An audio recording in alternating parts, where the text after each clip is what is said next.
अस्सलाम वालेकुम स्टूडेंट्स। इस लेक्चर में हम डिस्कस करेंगे model based prediction of climate change for future.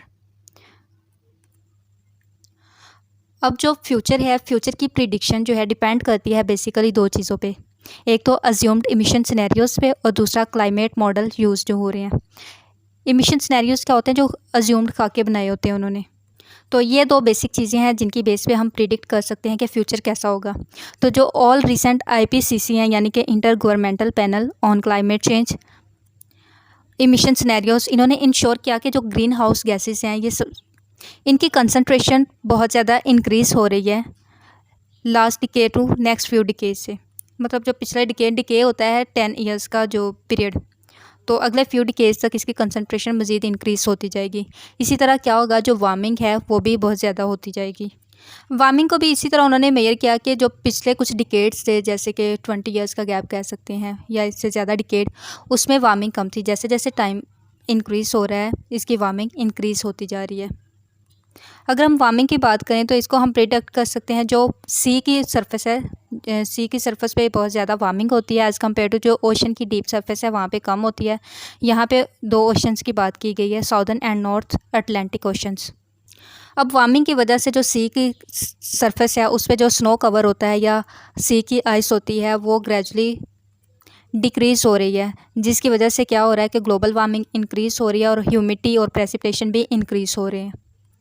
Regional precipitation के चेंजेस के लिए जो प्रिडिक्शंस बनाए गए हैं वो बहुत ज़्यादा वेरी कर रहे होते हैं मॉडल टू मॉडल्स में। अब जितने भी सिनेरियोज थे या जो भी IPCC वाले थे, इन्होंने क्या किया कि एक प्रिडिक्शन निकाली कि जो ग्लोबल वार्मिंग है ये मेजर कॉज है क्लाइमेट चेंज का।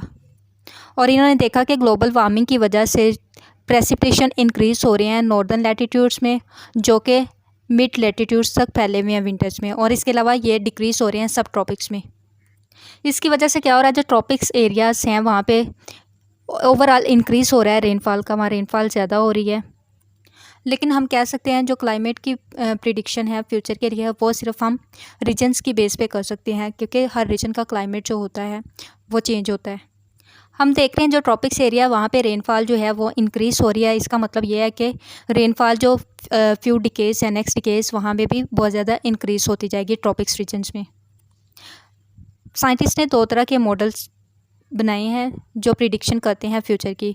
जो फर्स्ट मॉडल है इसमें उन्होंने प्रिडिक्ट किया जो चेंज है वार्मिंग में वो ज़्यादा कम हो सकता है और इसके बारे में कोई क्लियर इंडिकेशन नहीं है कि ऐसा हो सकता है या नहीं। इस मॉडल में उन्होंने देखें वाई एक्सिस पे अटलांटिक ओवरटर्निंग को रखा हुआ है और जो एक्स एक्सिस है वहाँ पे ईयर्स यानी कि डिकेड की बात की गई है।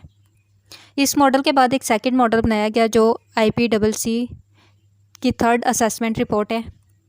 ये रिपोर्ट 6 इलस्ट्रेटिव इमिशन सिनेरियोज़ को रिस्पॉन्ड कर रही है और हम कह सकते हैं कि ये एक नॉन इन्वेंशनिस्ट सोशल एंड इकोनॉमिक अंजप्शन है। अब ये सेकंड मॉडल में आप देखें तो इसमें एक्स एक्सिस पे ईयर्स को डिस्कस किया गया है, मतलब डिकेड के लिहाज से है, और वाई एक्सिस पे टेम्परेचर चेंज को।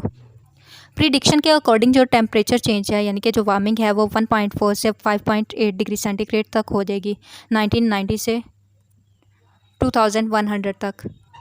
तो ये बेसिक प्रिडिक्शन थी कि वार्मिंग कितनी होगी, तो वो हो जाएगी 5.8 तक अगर हम 2100 की बात करें। इस मॉडल बेस्ड प्रिडिक्शन में हमने सिर्फ दो चीज़ों को डिस्कस किया था कि ये जो हमारा जो फ्यूचर है दो चीज़ों पे डिपेंड कर रहा होता है, अज्यूम्ड इमिशन सिनेरियोज़ पे और क्लाइमेट मॉडल जो यूज़ कर रहे हैं। और इसमें हमने देखा था कि किस किस चीज़ में इंक्रीज़ हो रहा है, एक तो ग्रीन हाउस गैसेस में और दूसरा ग्लोबल वार्मिंग में। और यही दो बेसिक रीजंस हैं जिसकी वजह से फ्यूचर के क्लाइमेट को प्रिडिक्ट कर सकते हैं। Thank you so much.